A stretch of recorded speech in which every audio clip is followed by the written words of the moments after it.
Voilà.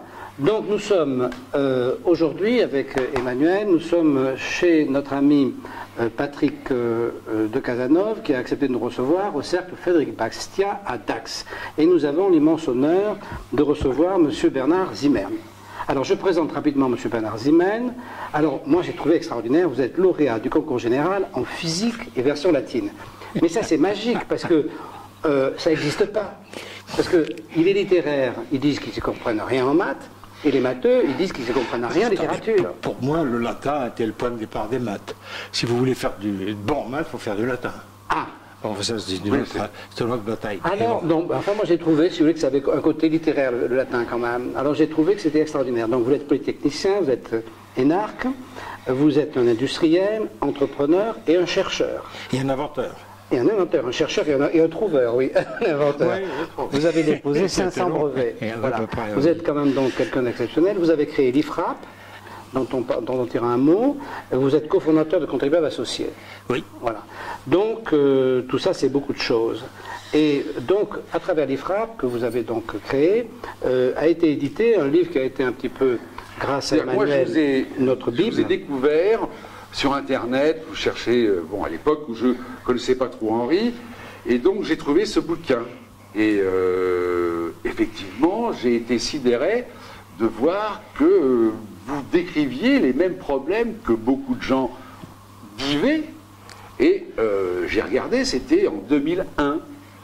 Et je me suis dit, mais depuis 2001, donc, ça n'a pas bougé. Oui, voilà. Alors on va parler de ce livre donc, qui s'appelle Contrôle fiscal, le piège. Ouais. Comment faire changer l'administration fiscale. Voilà le titre de ce livre. Ce livre a 15 ans. Il constate ce que nous savons, c'est-à-dire que le contrôle fiscal est une zone de terreur, une zone de non-droit, qui tue l'économie. Oui. Contribuables Associés aussi dénonce avec ténacité et compétence la gabegie de l'État. Et au bout de 15 ans, aujourd'hui, 2015, aucun changement. Alors ma première question, c'est avec le recul de ces 15 ans, que pensez-vous du fait qu'il n'y a aucun changement? Qu'est-ce que ça vous amène comme réflexion? Moi, alors là, c'est une explication très simple, qui est la raison pour laquelle j'avais créé l'IFRAP, et c'est que nous ne sommes pas si nombreux dans les think tanks. Oui. Il y a deux problèmes français que je vais essayer d'expliquer ce soir au cours de la conférence de Bastia, dont je parlais déjà en 1985 quand j'ai créé l'IFRAP. C'est qu'il nous manque en France deux choses, des business angels pour créer des emplois et des think tanks pour lutter contre l'invasion du secteur civil par la bureaucratie. Et votre domaine, là, est un domaine que nous avons attaqué par accident, d'ailleurs, en 1999. Je crois que j'ai fait un dossier de l'IFRAP sur le contrôle fiscal, qui devait s'appeler déjà le contrôle fiscal, le piège. Parce que j'ai mis avec j'y croyais pas, hein. Je croyais vraiment pas. Mais il y avait des contrôleurs qui m'avaient dit, vous savez, nous on sort de l'administration, on est passé de l'autre côté parce qu'on conseille des contribuables. Nous sommes payés au rendement pour faire entrer de l'argent. Alors ça m'avait frappé et j'avais pris un collaborateur et nous avions travaillé 1 an sur le dossier. 1 an, et nous avons sorti des dossiers forts, je dirais, de l'IFRAP, quand est sorti celui-là. J'ai fait ensuite plusieurs colloques à l'Assemblée nationale, oui, c'est vrai, avec mon ami René Hans, qui lui-même est un battant, qui est en Alsace et qui a défendu je ne sais combien de centaines de petites PME. Nous avons fait des colloques avec François Goulard, qui était à l'époque toujours député du Morbihan, avec François Daubert, qui depuis a changé un petit peu de côté, puisqu'il est devenu maintenant le patron international de contrôle fiscal, j'allais dire, ou des redressements. Et tout ça, on a sorti ça, tout ça. Je ne dis pas que ça n'a rien fait, mais ça n'a pas fondamentalement changé le problème, parce que le problème, c'est qu'au point de départ, en 1963, je crois, M. Giscard d'Estaing, alors ministre des Finances, a mis en place un système de stimulation des contrôleurs fiscaux en France, qui est fondé comme vulgaire, comme des commerçants, sur le chiffre d'affaires, au rendement. Et que nous l'avons dénoncé, c'est, si vous voulez, non seulement la carrière des contrôleurs qui en dépend, mais je crois que ça n'a pas dû changer beaucoup. La prime des directeurs départementaux qui double. Leur salaire s'ils font les objectifs que leur demande. Alors ça s'appuie en plus sur les syndicats. J'ai eu des contacts directs. Je me rappelle avoir participé à des réunions du SNUI à l'époque, ça a changé de nom. J'étais les voir, on a été discuter. Mais ils font de la beefsteak. Bon, et si vous voulez, nous sommes dans un système complètement faussé parce que le système de contrôle fiscal devrait aider les contribuables à remplir leurs obligations fiscales. C'est pas ça. Le contrôle fiscal est fait pour faire du rendement et faire croire que toute cette organisation est rentable, alors que ça... Oui, j'ai lu dans votre... Oui, que ça, en fin de compte, ça coûte plus d'argent quasiment que ça rapporte. Bien sûr. Quand on vous parle de 20 milliards de redressement, c'est de la blague. S'il en rentre, d'après nos calculs, il rentre en 30%, un tiers à peu près. Et d'ailleurs, la grosse fraude fiscale, c'est la fraude à la TVA. Oui, voilà, ça c'est l'industrie. En réalité, ce qui abonde complètement dans le sens de ce que vous dites, c'est que quand même tous les ans, il y a cette espèce de chose extraordinaire. On nous annonce les chiffres de ce que seront les contrôles à venir. C'est-à-dire qu'on nous explique que la lutte contre la fraude fiscale l'an prochain rapportera tant. Donc, jamais il y a de réduction. C'est-à-dire qu'on a des contrôleurs qui sont quand même des gens qui devraient avoir des résultats. S'ils avaient des résultats, il y aurait moins de fraude. Enfin, en règle générale, on attend d'un moyen de coercition qu'ils réduisent la délinquance. Et là, ça augmente tous les ans. Donc effectivement, le paramètre vient du fait qu'on leur donne en fait des statistiques à appliquer et non pas des gens à surveiller. Donc à partir du moment où c'est des statistiques à appliquer, on sait que d'une manière inévitable, il y aura des gens qui seront pour rien, qui seront pris comme délinquants, alors qu'en fait c'est faux. Sinon ça ne marcherait pas comme ça, c'est une évidence. Donc en fait, est-ce que vous n'avez pas l'impression quand même que c'est un pillage déguisé ? Est-ce que finalement, le contrôle fiscal n'est pas un pillage qui prend le nom de contrôle fiscal, mais qui en réalité est une espèce d'impôt supplémentaire, parce que tous ceux qui ont un contrôle finissent par penser qu'ils ont été en réalité surimposés, la plupart du temps. Quand on a un contrôle et qu'on a la conscience à peu près tranquille, on se dit, mais je viens de payer un super impôt, ou je suis en train de payer un super impôt, pourquoi moi ? Je vous permets de faire un petit peu plus loin pour dire que c'est une machine à détruire l'économie. Parce que ce qui est important, à mon avis, dans le contrôle fiscal, c'est le contrôle sur place des entreprises. Oui, pas le contrôle sur pièce. Bon, le contrôle sur pièce, mais il y a, en gros, si ça n'a pas beaucoup changé, 50 000 contrôles sur place. Absolument. Et c'est difficile à le savoir, mais à mon avis, ils fichent en l'air environ 5 000 entreprises par an. Bon, 5 000 entreprises qui représentent probablement de l'ordre de 50 000 emplois qui sont détruits. Alors nous en avons vécu, on en a défendu tout un, on avait mis en place même un dispositif avec un type génial qui arrivait à défendre les PME avec des très petits moyens, surtout sur des erreurs de procédure. Pas sur le fond, parce que là on s'en sort pas.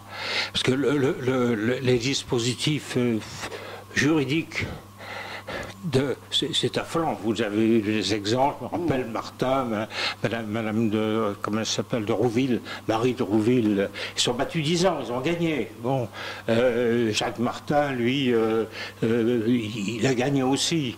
Il y a cette espèce de fou là qui a fini par de la raison, qui était à l'hôpital, là, qui a créé une jurisprudence, parce que c'est le premier que le conseil. C'était, son nom va me revenir, c'était quelqu'un qui avait la gestion de toute la nourriture de Folies Bergère, du Lido, etc. Donc, même tendance. Hein, il servait les plats. Il avait une très belle entreprise. Et puis il a un contrôle fiscal, comme il fallait le faire. Le contrôle fiscal le redresse, mais pas d'une petite chose, de quelques centaines de milliers d'euros. L'affaire disparaissait. Et donc il fait un recours. Et l'administration reconnaît qu'ils avaient tort. Donc ils annulent le contrôle fiscal. Mais à l'époque, ça reste encore vrai maintenant, il y avait séparation entre le contrôle fiscal et la comptabilité. le contrôle fiscal établi, c'est ça qui est aussi absolument incroyable, c'est que les gens qui font le contrôle fiscal ne sont pas responsables de ce qui rentre derrière. Parce qu'ils étaient responsables de ce qui rentre derrière, ils feraient beaucoup moins. Il n'y a personne qui est responsable. Alors, les gens derrière, c'est la comptabilité publique. Maintenant, ça a été fusionné, mais ce que m'ont dit les contrôleurs à la base, ça n'a pas été fusionné à la base, c'est juste en haut. Donc ça continue à y avoir les deux. Bon. Donc ce monsieur se trouve avec un redressement annulé, mais entre-temps, la comptabilité publique avait fonctionné et a vendu ses entreprises. Oui, ben, ça c'est arrivé à Emmanuel. Alors, ils ont vendu ces entreprises à Lacan, et lui a fait donc un procès qu'il a fini par gagner, et le Conseil d'État, pour la première fois de toute l'histoire de France, a établi le principe de la faute lourde et de la réparation du dommage. Oui, bon, pour avoir la faute lourde, il faut vraiment avoir les RMR. Hein. Il a fini à l'hôpital psychiatrique, parce qu'il a fallu 10 ans de bataille, et il a obtenu, je crois, 100 000 euros de dommages, enfin, de dommages intérêts, c'est rien, si vous voulez, c'est de la blague. Donc, si on prend par le contrôle, par les différentes étapes, il y a des choses qui sont quand même troublantes. Par exemple, on sait que les contrôles ne sont pas faits par hasard, donc c'est fait sur dossier, donc avant de venir contrôler, les inspecteurs regardent les dossiers, croisent les informations, etc.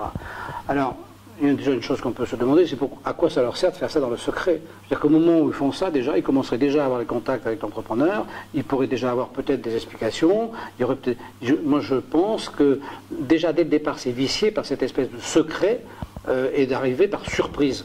Parce qu'on est dans un monde ouvert, on n'arrive pas dans le monde de l'économie, on n'arrive pas par surprise. Mais enfin, je ne sais pas si vous avez un long passé d'industriel et d'entrepreneur. En règle générale, les gens avec qui on travaille, l'État est un partenaire pour nous, normalement. Quand on a un partenaire, on n'arrive pas par surprise chez un partenaire, histoire de lui faire... donc déjà, moi, je trouve ça drôle. Puis ensuite... il y a un deuxième point, vous savez, le contrôlé ne peut pas garder la preuve du débat oral et contradictoire. C'est-à-dire ce débat oral et contradictoire qui se passe entre lui et l'inspecteur. Nous avons fait le nécessaire pour le filmer. Moi j'ai été poursuivi et les tribunaux considèrent pour l'instant qu'on ne peut pas filmer le débat oral et contradictoire parce que ça porte atteinte à la vie privée des inspecteurs. Ce qui fait que nous n'avons aucun moyen de redire après au tribunal ce qui s'est dit. Est-ce que vous trouvez ça pas un peu bizarre qu'on ne puisse pas, que dans cet espace particulier, on ne puisse pas garder la preuve de ce qui s'est échangé, qui est l'élément essentiel qui va générer ensuite le redressement? Parce que maintenant tout le monde enregistre, que ce soit les gardes à vue, que ce soit... enfin, je veux dire, c'est... il n'y a que vraiment le fisc qui refuse d'être enregistré. Là, j'avoue que vous me posez un peu une colle là-dessus, je sais pas, parce que c'est pas... Non, le point, moi, qui m'avait profondément choqué, c'est le fait que, vous savez qu'on peut rejeter la comptabilité. Oui. Oui. Alors, nous sommes très protégés, très protégés. Moi, toutes les opérations difficiles que j'ai vues, c'est celles qui ont commencé par un rejet de comptabilité. Et j'ai été demandé, j'ai déposé devant la commission des lois de l'Assemblée nationale, du temps du précédent gouvernement, et la chose que j'avais demandé devant tous les députés de la commission, c'est que les contrôleurs ne puissent plus, de leur propre autorité, rejeter la comptabilité. Ah, formidable. Alors là, on se rejoint, vous allez voir. On va se rejoindre. Parce que écoutez, c'est absolument intolérable que les gens qui soient... C'est là où je vois un abus de droit, si vous voulez, incroyable. Parce qu'un juge rejette la comptabilité, moi je veux bien. Oui, d'accord. Mais nous, vous savez aussi bien, même mieux que moi, que du jour où on a rejeté la comptabilité, le contrôleur fait ce qu'il veut. Oui, je vous citerai Martin Lafritte, Jacques Martin, qui on avait rejeté sa comptabilité. Il avait un petit stand à la Défense où il vendait des frites et des boissons. Alors, ils avaient compté des kilos de patates, mais ils avaient oublié les plus chers. Ils avaient oublié ce qu'on jette, etc. Et puis alors, ce qui était assez drôle, enfin, si on peut dire assez drôle, c'est que vous savez, il y a des bouteilles, il y a des petits godets pour les renverser. Alors à chaque godet, il comptait une bouteille. Bon.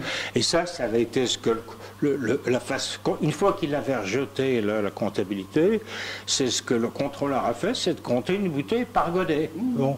Et vous vous trouvez alors pris dans cet engrenage absolument ahurissant d'une comptabilité bien tenue, qui est rejeté, avec des preuves qui ne tiennent pas la route. Et ça inverse la preuve. Absolument. J'avais sorti ça, moi, au ministère des Finances, etc. On a, même avec Goulard, on a fait des demandes et tout ça, mais il n'y a rien eu à faire. Ils ont, ça, c'est une des monstruosités du code, alors là, du code vous français. rejoignez là, c'est ça en bois du petit lait, là. Parce que vous rejoignez un de nos soucis. Nous avons déposé une question prioritaire de constitutionnalité sur le fait que, d'une manière tout à fait étonnante, le contrôleur fiscal peut éditer une sanction très importante, alors que ce soit le refus de la comptabilité ou que ce soit un redressement, sans être passé par la case juge. Et ça, nous, on trouve que c'est inacceptable. Donc, nous avons déposé une question écrite de priorité, une QPC, question prioritaire de constitutionnalité, et cette question nous a été, pour l'instant, rejetée parce que par le juge, parce que pour pouvoir poser cette question, j'avais saisi ce que l'on appelait avant l'AJT, mais qui maintenant s'appelle l'agent judiciaire de l'État, la JE, qui est la personne à laquelle on s'adresse, qu'on considère qu'on a subi un préjudice par l'État. Donc j'ai fait état de mes contrôles fiscaux, considérant que c'est un préjudice, et j'ai profité de cette procédure de laquelle je n'attendais rien pour glisser ma question prioritaire de constitutionnalité. Mais comme j'ai déposé cette chose, j'ai introduit cette instance au civil, on m'a fait remarquer que s'agissant de contrôles fiscaux, c'était au tribunal administratif qu'il eût fallu le faire. Cependant, tout n'est pas perdu, parce qu'à l'intérieur de ces différentes procédures que j'ai mis en avant, il y en a une qui est une procédure de succession qui se faisait devant le tribunal civil de Montpellier. Donc nous avons fait un contredit, et j'espère qu'on va obtenir gain de cause, et la question prioritaire de constitutionnalité est exactement ça. Et je serai content si, après, tout à l'heure, vous me donnez votre adresse mail, je vous l'enverrai parce que je suis sûr qu'elle va vous intéresser. C'est très important. Donc, vous voyez que, effectivement, vous avez regardé le contrôle fiscal, je dirais, d'une façon, comment dire, intellectuelle et théorique, avec votre fonctionnement d'horloge suisse de l'intellectuel. Nous sommes en bas de l'échelle, nous sommes des gens qui sont paf, le pied dans la vase. Et ce qu'il y a de formidable, c'est qu'entre nous deux, on arrive, qu'on le regarde par le haut ou qu'on le regarde par le bas, on arrive de toute façon à la même conclusion, tout ça c'est une escroquerie. Et ça c'est quand même un vrai problème. Alors, moi je pense que si vous voulez, vous dites tout à l'heure, il ne faut pas attaquer sur le fond si on en est perdu. Moi, je pense que justement, alors vous avez parlé des think tanks. Alors ça, c'est très important. Il faut connaître. Je ne suis pas là. Vous pouvez préciser. Il ne faut pas attaquer sur le fond. Oui, vous nous avez dit tout à l'heure, les procédures, il faut attaquer sur la forme parce que sinon, sur le fond, on s'en sort. Ah non, non, pas du tout. Ah, non. C'était simplement la personne que j'avais trouvée pour aider des PME rapidement, parce que le nombre de boîtes qui sont venues me trouver pour demander le délai, peut-être comme la vôtre. J'ai vécu ça de près, hein. On s'est battu avec eux, on a cherché des solutions, etc. J'avais un problème, mais j'avais pas le temps, je ne suis pas spécialiste, et j'avais donc trouvé un garçon qui était extraordinaire et qui connaissait toute la législation fiscale par cœur, toutes les décisions depuis 40 ans ou 50 ans, qui était capable de trouver la faute de procédure. Donc c'est ça que j'avais mis en place, mais c'était pas, c'est pas un processus de pensée. Le processus qui permettait aux entreprises de se défendre, il en a sorti d'affaires beaucoup comme ça. Mais c'était juste, c'était un pis-aller, si vous faites. C'est un pis-aller. Donc là, je comprends beaucoup mieux, oui, bien sûr. Parce que si vous voulez, moi je pense qu'il faut absolument qu'on aille sur le fond, parce que finalement, ce problème vient d'où? Ce problème vient du fait qu'il y a un consensus général qui s'est établi au début du siècle dernier, quand s'est installé l'impôt sur le revenu progressif, et qu'on est passé de l'impôt qui était le paiement d'une prestation de l'État à l'impôt qui devient un outil de redistribution. C'est là que ça s'est passé. C'est là, si vous voulez, que l'impôt étant devenu un outil de redistribution, je dirais qu'il est devenu presque religieux, et donc il est devenu quelque chose qui est moral et qu'on ne peut plus combattre, et qui donc, à partir du moment où il est moral, il peut se permettre tous les excès, et on a du mal, quand on dit qu'on a eu un contrôle fiscal, on a du mal parce qu'on passe pour quelqu'un qui ne veut pas abonder à l'égalité que l'impôt doit apporter. De toute façon, on passe pour des fraudeurs. Oui, voilà. Et donc, cet état d'esprit général, je pense que c'est là, et j'en reviens au think tank que vous avez cité, c'est que la difficulté de ces think tanks, d'abord, on n'y rentre pas si facilement que ça, figurez-vous.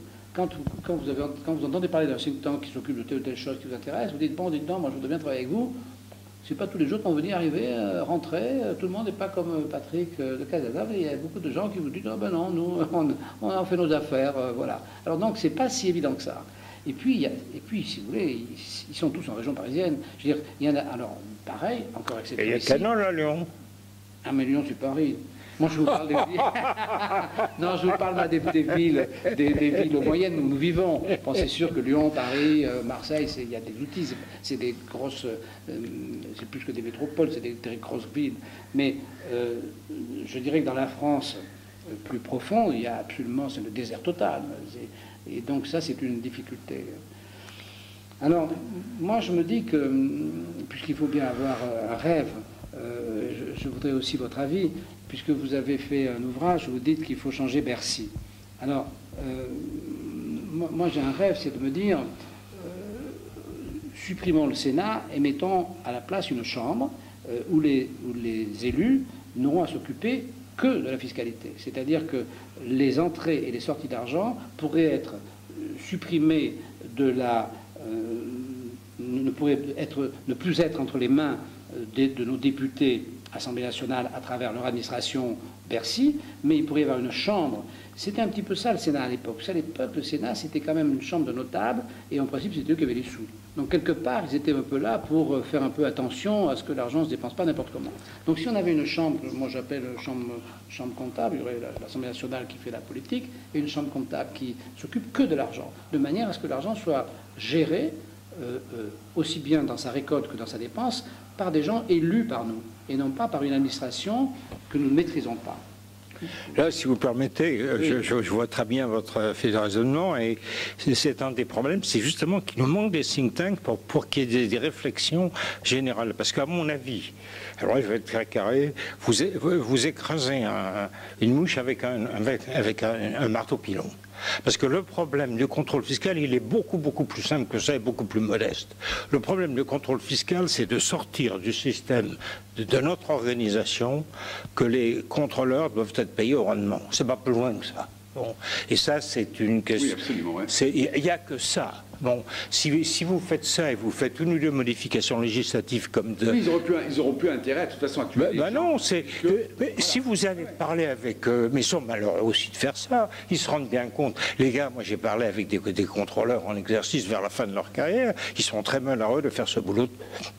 Alors, justement... Bon, et donc, si vous voulez, je crois qu'il ne faut pas... Je ne dis pas qu'il n'y a pas de réformes à faire au Sénat, etc., mais je pense que l'un de nos problèmes en France, c'est d'arriver à proportionner, je dirais, les mesures et à les rendre faisables. Et là, c'est très simple. Hein. Il suffit de quelques changements de texte et c'est réglé. La première chose à faire, d'abord, ça serait d'arriver à ce qu'on fasse la fusion réelle de la comptabilité publique et du contrôle, qui n'est pas faite, qui n'est faite qu'en haut. Hein. On l'a fait qu'à Bercy. Si vous regardez au niveau local, ça n'est pas fait, parce qu'à ce moment-là, le contrôleur va devenir responsable de la rentrée des fonds. Et ça change tout déjà. Bon. Oui, et puis deuxièmement, il faut faire quelques changements, comme le fait qu'il n'y ait que le juge qui ait le droit de faire un rejet de comptabilité. Bon, c'est pas très compliqué. Il y a quelque chose vraiment très simple, et ça, je crois qu'on peut le vendre à nos hommes politiques. Enfin, moi, j'ai trop de batailles, donc j'ai abandonné finalement celle-là en désespoir de cause après m'être battu pendant 10 ans 15 ans, mais je pense qu'il faut essayer de proportionner nos efforts.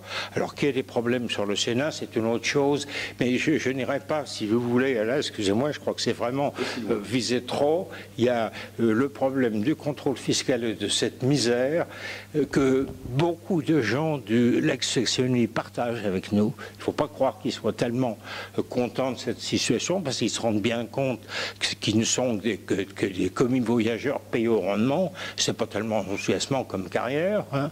Bon, et en fait, ceux qui font les boulots les plus sales, c'est pas du tout en préparant, c'est ceux qui n'ont rien à foutre, qui font autre chose, qui ont des fermes, etc., qui veulent faire leur contrôle fiscal en 3 jours. Bon, alors ceux-là, ça mène, ils prennent une boîte, ils disent tiens, celle-là, ça doit être grave, je vais y aller. En 3 jours, ils vous font un redressement bâclé, terminé, au revoir, ils peuvent retourner à leur ferme.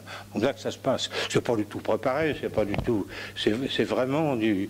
Vous voyez ce que je veux dire? On utilise un système idiot pour satisfaire ses plans personnels. Et ces gens-là, il y en a quand même pas mal, il y a pas mal de gens bons. Alors il y a un problème dans le contrôle fiscal dans l'ensemble, c'est aussi de la formation. Parce que si vous voulez, moi je vois, je vais des choses. Bon. Oui, mais nous faisons effectivement un peu peut-être une déformation intellectuelle. Moi, je pense que le contrôle fiscal est l'élément essentiel, le marqueur essentiel du dérèglement de notre société au niveau économique. Je pense que c'est le marqueur essentiel parce qu'il est devenu le moyen d'ajustement politique. C'est-à-dire que dès que ça va un petit peu mal, on a immédiatement une avalanche de presse, de déclarations d'État, etc., disant que c'est la faute des fraudeurs fiscaux. Donc, si vous voulez, on est devenu une variable d'ajustement psychologique, moral, économique, et donc, en fait, dont la base initiale est la gabegie des dépenses de l'État. C'est-à-dire que, si vous voulez, je ne pense pas qu'on puisse réformer le contrôle fiscal sans avoir d'abord fait en sorte que l'État ait moins de besoins ou ait des besoins raisonnables auxquels les gens puissent répondre. Tant qu'on aura un État qui a des besoins dispendieux au point que personne ne peut les payer, le contrôle fiscal sera l'excuse. Je ne suis pas d'accord avec vous. Parce que regardez un peu les déficits actuellement. Le déficit du budget, nous sommes dans l'ordre de 150-200 milliards. Le contrôle fiscal, dans ce qu'on raccorde, c'est 20 milliards. Donc ce n'est pas les mêmes ordres de grandeur. Nous ne sommes pas dans la même chose. Je crois vraiment, si je vous dirais bien par amitié, vous avez, etc. Mais je suis là quand même pour dire ce que je pense. Bon, je vous dis non. Le contrôle fiscal, c'est un problème presque technique. Bon, nous l'avons expliqué. Il y a des problèmes budgétaires. Alors là, le problème budgétaire, je vais vous donner moi, ce qu'il faudrait faire, c'est assez simple. Parce que j'ai travaillé. Le problème de la réduction de la dépense publique était vraiment au cœur de ce que je fais depuis. J'ai créé l'IFRAP en 85, ça fait 30 ans cette année. Bon, et c'était au cœur de nos affaires. Alors moi, je vais vous résumer, si vous voulez, le problème de la dépense publique. Il est très simple. Il y a 2 paramètres. Le premier paramètre, c'est que, et je vais le développer ce soir, la France, il nous manque 1/4 de nos emplois marchands. Parce que nous ne les avons pas créés par la faute de mes petits camarades de Bercy. 1/4, ça veut dire que nous avons actuellement 19 millions de personnes dans le secteur marchand qui travaillent, qui portent le fardeau général. Nous devrions en avoir 25 à 26 si nous étions comme l'Allemagne. Bon, ça c'est une des choses. La deuxième chose, c'est que nous avons un système de dépenses publiques où il n'y a pas de responsable. Comment ça se passe en Grande-Bretagne quand on traverse le Channel? Ça c'est quand même remarquable. Il y a un système dans lequel... Alors là, nous sommes au cœur de la question. Quand vous êtes haut fonctionnaire en France, quel est votre problème? Fonctionnaire ou fonctionnaire? Votre problème, c'est d'augmenter votre petit empire, donc de dépenser plus, d'avoir plus de personnel pour être plus puissant, etc. Donc ce que vous cherchez toute la journée, c'est comment vous allez pouvoir passer à côté des règlements pour essayer d'augmenter votre empire. Et ils réussissent tous, que ce soit au niveau du Conseil d'État, du ministère de Bercy, ou même des municipalités, tout le monde s'y met. Comment ça se passe en Grande-Bretagne? Pas du tout de la même manière. Je vais expliquer ce qui se passe là-bas. Là-bas, il y a un système qui s'appelle le Public Account Committee à la Chambre. Le Public Account Committee comporte une douzaine de députés. Ces députés se réunissent à peu près 50 fois par an, tous les mercredis. Et ce jour-là, ils font comparaître devant eux une administration pour donner le chef de l'administration, qui n'est pas un politique, qui est un fonctionnaire, et qui est responsable de la dépense, pour qu'il explique comment ça se passe chez lui. Ça a été précédé par une enquête de l'équivalent de notre Cour des comptes qui s'appelle le National Audit Office, NAO, qui a fait une étude de 2 ans, 3 ans, 1 an sur son budget, qui lui a déjà posé 200 questions, ou propositions sur lesquelles le responsable, son équipe ont déjà donné leur feu vert sur 90%, c'est fait, c'est parti. Il reste simplement 10% sur lesquels ils sont grillés devant la presse qui vient, car toute la presse est là. Bon. Et cette fréquence, c'est-à-dire 50 par an, fait que les 150 programmes gouvernementaux se balayaient, une par semaine, mais les 150 programmes gouvernementaux se balayaient en moyenne tous les 3 ans. Ça veut dire que n'importe quel haut fonctionnaire britannique sait qu'on va le mettre sur la sellette dans les 3 ans qui viennent en moyenne. Sa préoccupation n'est plus, lui, de se grossir, il est de se dire tous les jours dans sa gestion comment je vais pouvoir prouver le jour où je serai mis sur la sellette que je suis un bon gestionnaire. Ça change quand même drôlement la fond de la gestion. C'est formidable. On n'est pas très loin de ma chambre d'élus qui s'occuperait de la comptabilité nationale. On n'est pas très loin. Oui, mais votre chambre d'élu actuellement, excusez-moi, dans nos parlements, etc., il n'y a aucun contrôle. Le Parlement, le Parlement français, l'Assemblée ne fait pas de contrôle. J'ai assisté, moi... Mais bien sûr, on est bien d'accord. Nous avons le Sénat, avec Philippe Marigny, que j'aimais bien, qui vient de quitter malheureusement, a fait des séances de contrôle. Nous en faisait 3 par an. Et quand j'en étais, par exemple, l'Anvar. Bon, j'en envoyé une collaboration, je n'ai pas pu y aller, mais l'Anvar avait perdu 261 millions en 2004. On s'est aperçu qu'il y avait un trou de 261 millions, qu'on n'a jamais expliqué, on ne sait pas où passer l'argent. Bon, ils ont, le Sénat, Philippe Marigny et la Commission des Finances a donc, dans le cadre de ses prérogatives, demandé à la Cour des comptes un rapport. On a fait une grande réunion, il y a eu tout le monde est venu, sauf bien sûr ceux qui avaient fait le trou, parce que ceux-là, on ne les a pas convoqués. Bon, et puis ils ont constaté qu'ils avaient perdu 261 millions. Pas finon, pas ça. Donc, si vous voulez, le problème, c'est moins encore une fois le principe que la façon dont on met en place. Et moi, je crois que si on veut réduire la dépense publique, il faut que nous ayons. Alors, il y a des problèmes parce que il y a des problèmes d'ordre constitutionnel.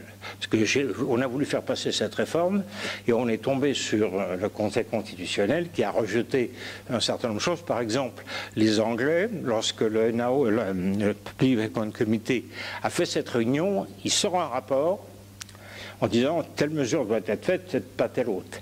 Et le gouvernement a 3 mois pour dire oui ou non. Donc ça a un poids. Donc les médias s'y intéressent. Et bien, le Conseil constitutionnel a rejeté, nous avons fait introduire dans le règlement de l'Assemblée nationale à Paris, l'IFRAP, j'ai fait introduire cette disposition qui a été rejetée par le Conseil constitutionnel car au nom de la séparation des pouvoirs, etc., blablabla. Bon, donc il y a des problèmes constitutionnels comme à franchir. Je ne vais pas vous convaincre tout de suite de mon idée, mais j'y reviendrai. Parce que vous avez un charme fou et j'espère que je vous reverrai. Donc je reviendrai sur l'idée, mais pas tout de suite là. Alors moi, juste, je voulais vous faire une aparté, c'est que quand j'ai lu Contrôle fiscal, votre livre, bon, tout ça c'est très bien, mais il n'y avait aucun inspecteur des impôts qui parlait. C'est-à-dire qu'en fin de compte, nous, quand on raconte nos histoires, tout le monde, personne ne la croit.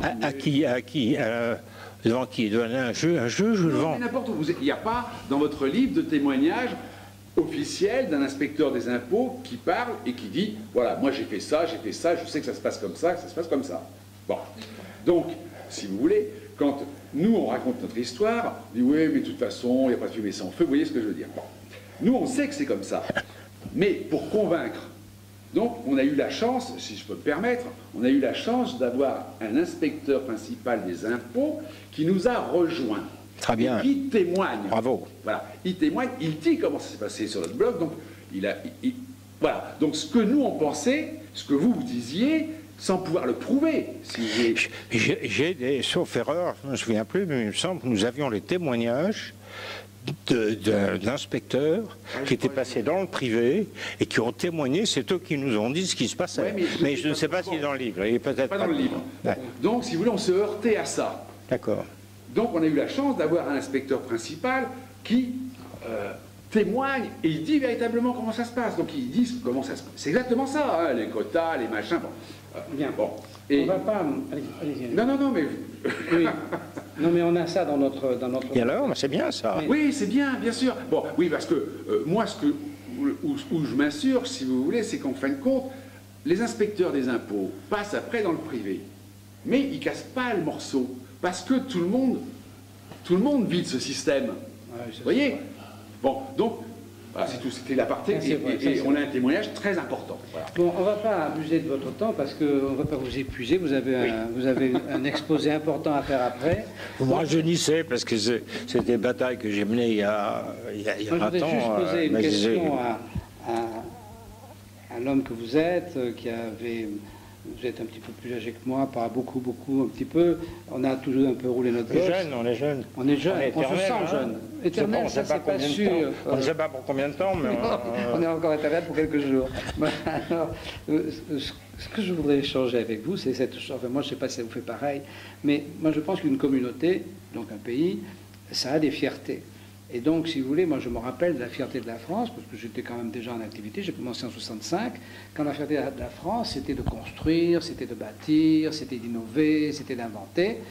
Et aujourd'hui, je ne sais pas si ça vous fait pareil, j'ai l'impression que la fierté de la France, c'est d'empêcher, c'est de bloquer, c'est de refuser, c'est de paralyser, c'est de protéger. Et donc, quand même, ça change les choses. Vous pensez comme moi?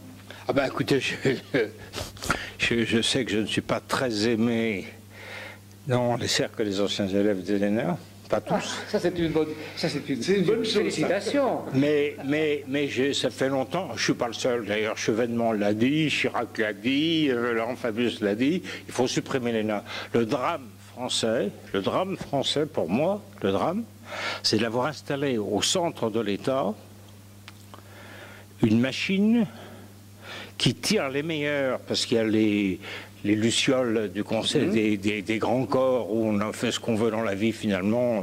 Il y a 3 grands corps, une fois qu'on est là-dedans, c'est fini. Les autres, par contre, bon, et on a installé ça, on attire les meilleurs, et qu'est-ce qu'on en fait? Des contrôleurs, des gens qui font des règlements, mais ce ne sont pas des bâtisseurs. Et écoutez, moi j'ai vécu quand même comme ancien élève, toute la période, j'étais aux États-Unis à ce moment-là, mais je revenais quand même 4-5 fois en France par an. Je me rappelle la période 70-90, où je rencontrais des camarades de promo, etc., qui disaient « Est-ce que tu ne sais pas où me trouver un boulot ? Où me trouver un travail, tu comprends ?» J'exagère, je suis à Ouagadougou. Bon, tu ne veux pas me trouver un boulot? On a fabriqué pendant cette période-là des gens, des énarques, en pagaille. On a pris les meilleurs, on les a mis dans des trucs qui ne servent à rien. Hein. On a continué parce qu'on en a fait beaucoup trop. Et d'autre part, alors je vous invite à lire La promotion du roi et La ferme des énarques, le dernier livre, par des jeunes, pour que vous voyez ce qu'on fabrique dans cette école. C'est épouvantable. Donc on pompe le meilleur de notre pays et on l'installe dans des postes qui ne servent qu'une chose, c'est empêcher les autres de créer, etc. On est surpris du résultat? Non. Bien. On n'est pas surpris du résultat. Je Zimmermann, donc on ne va quand même pas abuser de votre temps, vous êtes tellement aimable et gentil, on va vous préserver en parfait état. J'espère que tu passes du gentil que ça. Et on aura peut-être l'occasion de se revoir. Avec Merci plaisir. beaucoup d'avoir accepté de répondre à nos quelques questions. On n'est pas complètement objectif, on est tellement en souffrance. C'est pas facile, vous savez, hein, d'être ruiné totalement par le fisc. Hein. Moi, je vous dis, moi, je sais pas, chaque jour, je me demande comment je vais vivre le lendemain. C'est quelque chose de très, très difficile, hein, très difficile. Et donc, merci de votre participation. Et puis voilà, c'était quand même beaucoup d'optimisme pour un monsieur d'un certain âge. Vous avez un optimisme intact et c'est extraordinaire. C'est très agréable. On aimerait qu'il y ait des jeunes qui en aient autant. Merci. On vous souhaite je vous souhaite continuation. Je ne savais pas que vous étiez dans la situation. Je l'ai vécu, je dirais, par personne interposée, parce que j'ai eu beaucoup de... peut-être... Oui, bien sûr. Et donc, c'est absolument dramatique. On ne sait pas quoi faire. Et on est... D'autant qu'on est tout à fait conscient qu'on est, si vous voulez, des cibles. Alors, on va pas commencer le débat, mais on est des cibles pour instaurer une terreur. Parce que, si vous voulez, le problème, c'est que le pillage fiscal doit pouvoir se faire, et pour ça, il faut qu'il y ait une terreur. On n'est pas très différent des gens que Daesh, à qui Daesh coupe la tête. C'est un système de terreur qui est installé. C'est en ça que je dis que le contrôle fiscal, c'est un élément essentiel, parce que cette terreur que nous, on vit au jour le jour, elle n'est pas par hasard. C'est pas un hasard, et c'est pas que la prime. C'est une terreur qui évolue par les gens qui gouvernent ce pays, par les gens qui mettent en place cette terreur. C'est pas un accident. Et nous, on vit ça, et donc... on a été très flattés que vous acceptiez de nous parler. Donc ça va être sur notre blog. Si tout a bien marché, si la caméra marche, si les micros marchaient, si tout a marché comme il faut. Espérons que nous arriverons à convaincre nos parlementaires de s'y mettre enfin, parce que c'est un vrai scandale. Je ne pense pas. Mais si, il faut y arriver, il faut y arriver, il faut y arriver. Bien. Merci. Merci. À bientôt. Merci bien.